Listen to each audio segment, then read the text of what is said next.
finally the Cubs make a move, not necessarily spend money, but they definitely made a move. They made a move. Good morning, Mully. Yes. Happy Thursday. Good move. Good move. Yeah. Solid trade with the Miami Marlins. Sure. They No needed two things this offseason. They just got one of them. Yes. They needed a bat, still looking. They needed a top-of-the-rotation starter. Check that box. They got the starter. They got the pitching. It looks like that's no longer the main concern. But they do need a bat. And in fact, they kind of traded the guy that was earmarked to replace the guy that they are not in contact with, who will wind up somewhere soon. Owen Caissie goes to Miami. I thought he was barred. I thought you were barred from trading Owen Caissie. I think at that point of the season, just before the deadline, that felt like it was the case. Okay.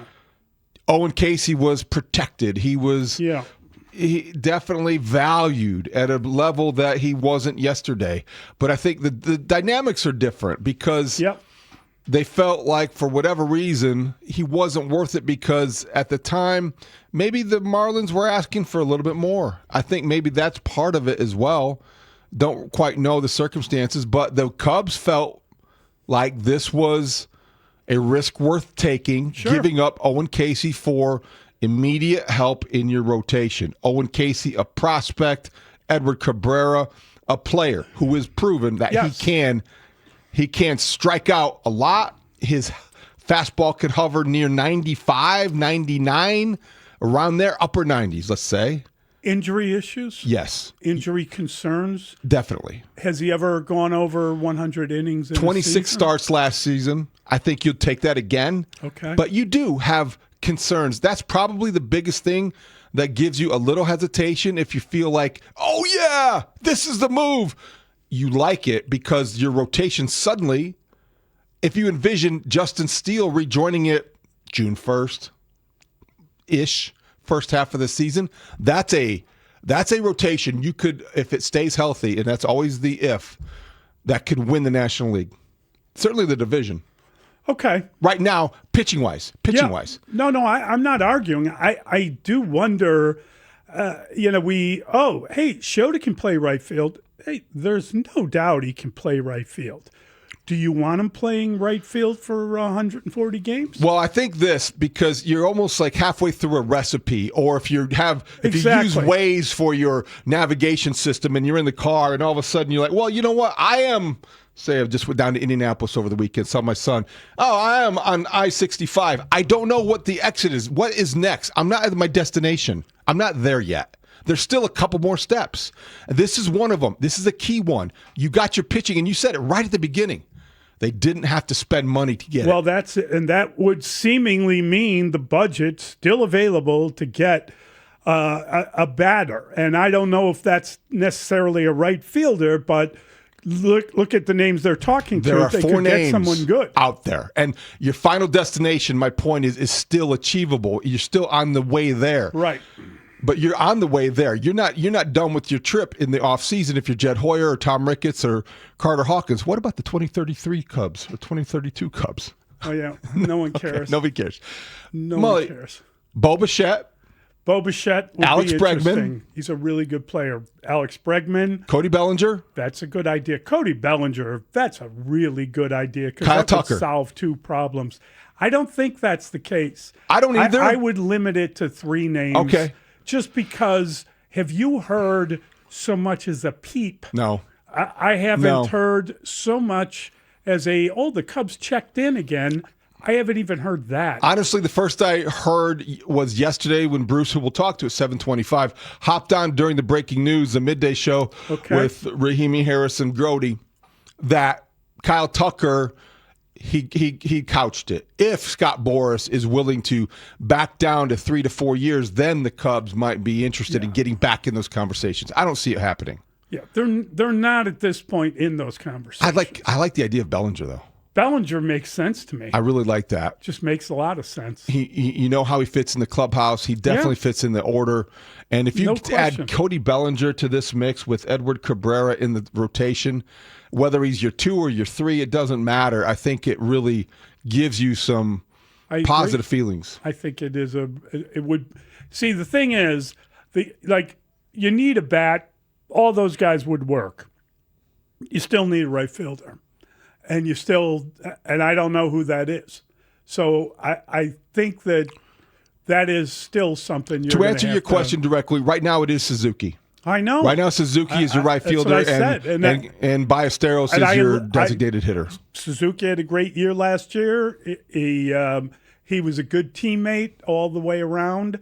He also was moved from right field Don't you sense, though, DH. that this doesn't mean he can't play it. He's played it. Part of a bigger plan. Don't you sense that this is step one of several others that are going to follow? They have addressed the bullpen in their own way because they like to get guys that they can work with and rebuild and reconstruct. And this is part of the bigger plan as far as contract control through 29, go spend money on a bat, and that's your big offseason investment. Yeah, that makes a lot of sense. The only question is who that guy is and when it happens. And are you waiting? You're clearly waiting for prices to change. The problem is other teams are making moves. You just don't want to get caught where if you don't get one of the big bats, then some of the other bats are already gone. Yeah, you don't want to be standing when the music stops. Yes, exactly. You got to find that comfortable chair. Yes, slide right in. But you're right. They are. I think if you had said earlier in the year they were going to make this move, I don't think there would have been a lot of regret or questioning. He was one of those guys on a list. We all had the list, the same one we were referring to often. You know, Sandy Alcantara was another guy in Miami that we talked about. Maybe more accomplished. Maybe Cabrera's got a higher ceiling and more affordable. There are other guys out there. Zach Gallen that is now not going to be a Cub, presumably, because remember that report on a Saturday he was getting married and then all of a sudden he was linked to the Cubs. But Cabrera makes a lot of sense for a lot of reasons. No question. And one of those reasons is that you've got time with him without huge expenditure. And now you have the splash that Ken Rosenthal spoke of, and a Cubs convention that you can introduce a new guy. Yeah, that's good. That's good stuff all the way around. I was thought of Pat Hughes practicing the name already. Edward Cabrera. I don't know that Pat would need to. I'm sure he's already familiar with him. Well, Pat might not be introducing the names this year. I'm not quite sure how they're going to do that. Maybe it's going to be Cole Wright. Maybe you and Bruce will turn up. No, Sammy's not coming this year, is he? Okay, are you volunteering? Bruce and I will be there Saturday morning. There you go. A week from Saturday. Playoffs asterisk aside. Do you think they'll have a, I don't know, hitter signed by then?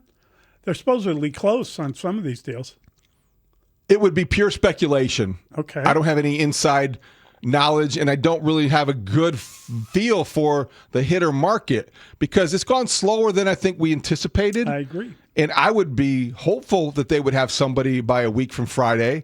I just don't think with any certainty we can speak that, yes, absolutely, they will have a hitter under contract, a big hitter like we talked about by then. Yes. Well, let's hope. That'd be nice. That'd be a great surprise. It would be nice to get all things done. But, yeah, this looks like it could be a pretty decent pitching staff. I think you got to feel pretty good about the Cubs making a move and getting Cabrera here. And now you line them up, and it makes a lot more sense than it did, 24 hours ago.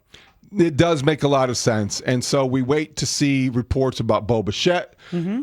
According to our guy, John Heyman, kind of in with the Yankees. Yeah, that's so Bo Bichette, Alex Bregman, Red Sox kind of came back, according to Buster Olney, with the bigger offer.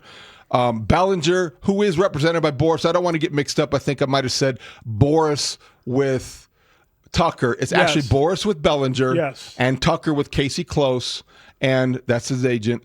And so those are the four names that I think. Would you say any one of those guys would be sufficient? I would say that at this point, for sure. I don't disagree with that. Bo Bichette's interesting. I don't know much about him except for he's a career Blue Jay. He's a good player, man. I mean, he came back, played hurt, helped. I think there's a lot to like about him. He is, you could wonder about a redundancy. Yes. I think that's fair. You wonder about that. Yeah. With Shaw, Horner, Swanson, Bichette. Yes. A lot of similarities there. Yeah. A lot of similarities. Wasn't yesterday one of those days? It was really fascinating because you had the Cub trade and we had a lot of attention. Yeah. The Sox introduced Sean Newcomb via Zoom. Yeah. The Bears up at Howell's. It's Packer week. Then you had the Bulls. Oh, boy. And then you had the Hawks scoring 7 goals. All 5 teams in town did something yesterday that warranted a headline.